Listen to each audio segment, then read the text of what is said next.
Ce document est produit par l'Université Joseph Fourier Grenoble 1 en collaboration avec la région Rhône-Alpes et l'Université numérique francophone des sciences de la santé et du sport. Nous allons, au cours de ce chapitre, voir comment une cellule eucaryote se divise en deux cellules filles. Du grec mi, en deux, et de la racine tom, qui indique une coupure, la mitose désigne les événements chromosomiques de la division cellulaire. Il s'agit d'une duplication non sexuée, contrairement à la méiose. Une cellule est caractérisée par son volume et sa surface. La surface de la cellule détermine les capacités d'échange de la cellule avec le milieu environnant. Cette surface augmente comme le rayon de la cellule au carré. Par contre, le volume de la cellule est relié à ses besoins métaboliques. Ce volume augmente comme le rayon de la cellule au cube. Si la taille d'une cellule augmente à partir d'un certain point, sa surface d'échange n'est plus suffisante pour son volume et donc les besoins métaboliques de cette cellule. Ceci est illustré ici pour trois types cellulaires. Tout d'abord, une cellule prokaryote qui peut être assimilée à un cube de 1 micron de côté. Le rapport de la surface sur le volume est donc de 6. Le deuxième exemple est une cellule eucaryote qui peut être assimilée à un cube de 10 micromètres de côté. Dans ce cas, le rapport de la surface sur le volume est de 0,6, ce qui est moins favorable pour cette cellule. Enfin, le troisième exemple est celui d'un petit métazoaire qui serait comparable à un cube de 1000 micromètres de côté. Dans ce cas, le rapport surface sur volume est de 0,006, ce qui est très défavorable. Une cellule qui est en croissance a donc deux solutions. Augmenter sa surface par l'émission de pseudopodes et de microvillosités, ou se diviser. C'est ce dernier cas que nous allons maintenant examiner. Il existe plusieurs modes de division cellulaire dans le monde vivant. La fission, binaire, correspondant à la division en deux moitiés égales d'une cellule. Ce mode est celui qu'utilisent les bactéries, les cyanobactéries et les protozoaires. La mitose, qui est une division asexuelle et qui aboutit à des copies génétiques identiques. Enfin, la méiose, qui est une division sexuelle et qui aboutit à la production des gamètes, que sont les spermatozoïdes et les ovocytes. Nous nous intéresserons uniquement à la mitose dans la suite de ce chapitre. L'observation d'une racine d'oignon est instructif car il s'agit d'un tissu en croissance rapide et donc le siège d'un nombre important de divisions cellulaires. Cette photographie montre des cellules dans des états très variables avec un matériel nucléaire adoptant différentes structures. Ainsi, en A, nous pouvons observer une cellule à l'interphase avec une chromatine décondensée et la présence de structures de type nucléole. En B, cette structure assez homogène devient plus granuleuse avec des zones plus contrastées, indiquant la condensation de la chromatine. En C, nous voyons des chromosomes individualisés mais très enchevêtrés.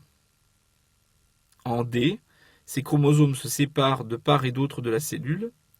Enfin, en E et en E', ces chromosomes se redécondensent dans le noyau de chacune des cellules filles. Nous avons pu ainsi voir sur cette coupe les différentes étapes d'une division cellulaire que nous allons détailler dans le reste de ce cours. La mitose est une phase courte du cycle cellulaire qui dure environ 2 heures. Pendant cette phase, les chromosomes de la cellule sont condensés, ils sont donc visibles au microscope. La cellule se divise en deux cellules filles identiques. La mitose est subdivisée en 4 phases que sont la prophase, la métaphase, l'anaphase et la télophase. Nous considérerons la prométaphase et la métaphase comme une seule phase de la mitose. La cytodiérèse est un élément de la télophase qui termine la mitose, mais qui n'est pas considéré comme une phase. La prophase est la première phase de la mitose. Lors de cette phase, la chromatine se condense en structures très ordonnées et individualisées que sont les chromosomes. Les nucléoles se désagrègent, l'enveloppe nucléaire se dissocie. Le matériel génétique a été dupliqué avant le début de la mitose, il y a donc 2 copies identiques du génome dans chaque cellule. Les chromosomes sont ainsi constitués de 2 chromatides sœurs et portant toutes les 2 la même information génétique. Le centrosome s'est aussi dupliqué avant le début de cette prophase. Durant la prophase, le centrosome se divise en 2 et chacun des 2 centrosomes migre vers un pôle de la cellule. Le cytosquelette de microtubules se réorganise pour former le fuseau mitotique, qui est une structure bipolaire qui s'étend entre les 2 centrosomes mais qui reste à l'extérieur du noyau. Le centrosome est le centre cellulaire organisateur des microtubules. Il se compose d'une paire de centrioles perpendiculaires l'une à l'autre, entourées par un nuage de matériel amorphe appelé matériel péricentriolaire. Le centriole est une structure tubulaire formée de 9 triplets de microtubules parallèles. Le centrosome se duplique au cours de la phase de synthèse, pendant l'interphase et pendant la mitose se sépare pour former les 2 pôles du fuseau mitotique. Il y a donc 2 paires de centrioles, appelées chacun diplosomes. C'est de ces 2 pôles que seront formés les microtubules du fuseau mitotique. La prométaphase est la phase qui se déroule après la prophase, mais avant la métaphase, au cours de la mitose dans les cellules somatiques eucaryotes. Les microtubules, qui se sont développés à partir des centrosomes localisés aux 2 pôles de la cellule, envahissent progressivement l'espace laissé libre par la disparition de la membrane nucléaire. Ce phénomène permet aux microtubules de prendre contact avec les chromosomes en cours de condensation par l'intermédiaire du kinétochore. La prométaphase s'achève quand tous les chromosomes sont correctement attachés. Si tel n'est pas le cas, le chromosome mal attaché envoie un signal inhibiteur et la cellule doit attendre que le problème soit résolu pour passer en métaphase. Ce phénomène de contrôle vise à minimiser les risques de mauvaise disjonction. La métaphase est le rassemblement des chromosomes condensés à l'équateur de la cellule pour former la plaque équatoriale avant d'être séparés dans les 2 cellules filles. Les centromères des chromosomes se placent à cet endroit par le jeu de polymérisation-dépolymérisation que subissent les microtubules attachés aux 2 kinétochores. Les centrosomes se sont positionnés au cours de cette phase à chaque pôle de la cellule. Comme nous l'avons vu dans le chapitre sur le noyau et la chromatine, les faisceaux de microtubules vont s'attacher sur le chromosome au niveau du centromère de chaque chromatide sœur par l'intermédiaire d'une structure protéique, le kinétochore. Chaque chromatide sœur possède un kinétochore attaché à son centromère. Un chromosome formé de 2 chromatides sœurs comporte donc 2 kinétochores, une de chaque côté. Cet ancrage protéique permettra dans la phase suivante la séparation et la migration de chaque chromatide sœur vers un pôle de la cellule. L'anaphase est une phase très rapide de la mitose où les chromatides sœurs se séparent et migrent vers les pôles opposés de la cellule.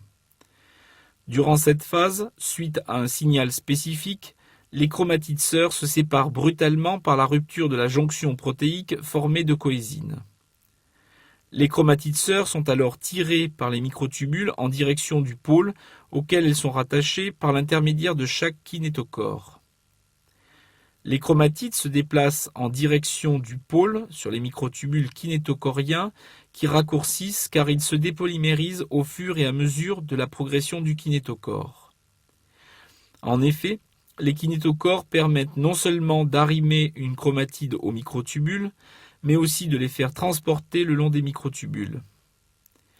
Au niveau des kinétochores, on trouve des moteurs moléculaires utilisant de l'ATP qui permettent de tracter les chromatides le long des microtubules qui, eux, restent fixes. Les microtubules polaires s'allongent et les pôles du fuseau mitotique s'éloignent l'un de l'autre, entraînant avec eux les chromatides. La télophase, du grec télos signifiant fin, est la quatrième phase. Durant cette phase, les chromosomes se décondensent, les microtubules polaires arrêtent leurs élongations, l'enveloppe nucléaire se reforme autour des chromatides individuelles. Le sillon de division séparant les deux cellules filles se met en place. La cytodiérèse, appelée aussi cytocinèse ou encore cytokinèse, intervient en fin de mitose. Durant cette période, le sillon de division se forme dans un plan perpendiculaire à l'axe du fuseau mitotique et sépare la cellule en deux cellules filles. Au cours de cette opération, le cytoplasme est divisé en deux fractions avec une répartition des organites entre les deux cellules. Le sillon peut en fait commencer à se former dès l'anaphase. Le clivage est dû à un anneau contractile qui est composé principalement d'actine et de myosine. Cette constriction se fait de manière centripète. Le sillon de division se resserre jusqu'à former un corps intermédiaire, formant un passage étroit entre les deux cellules filles et qui contient le reste du fuseau mitotique. Celui-ci finira par disparaître entièrement et les deux cellules filles se sépareront complètement. Par ailleurs, l'enveloppe nucléaire et les nucléoles finissent par se reconstituer et l'arrangement radial interphasique des microtubules nucléés par le centrosome se reforme. Ces photographies résument l'ensemble des phases composant la mitose. La chromatine est colorée en bleu. Le cytosquelette, avec le fuseau mitotique, sont colorés en vert. Les membranes intracellulaires sont colorées en rouge. Nous retrouvons ces éléments dans les différentes phases, tout d'abord au cours de l'interphase où nous observons une chromatine décondensée et la présence d'un seul centrosome. Puis, au cours de la prophase, les chromosomes se condensent et le centrosome s'est dupliqué, apparaissant sous la forme de deux taches jaune-verte intenses. Au cours de la prométaphase, les chromosomes sont bien individualisés. Puis, ils se localisent au cours de la métaphase sur la plaque équatoriale. Les deux centrosomes ont migré de chaque côté et sont reliés par le fuseau mitotique de microtubules. Enfin, au cours de l'anaphase, une séparation rapide des chromosomes les fait rejoindre chaque pôle de la cellule. Au cours de la télophase, le matériel génétique est réparti entre les deux cellules filles. Nous terminons ici ce chapitre qui était consacré à la mitose, cette opération de division de la cellule en deux cellules filles.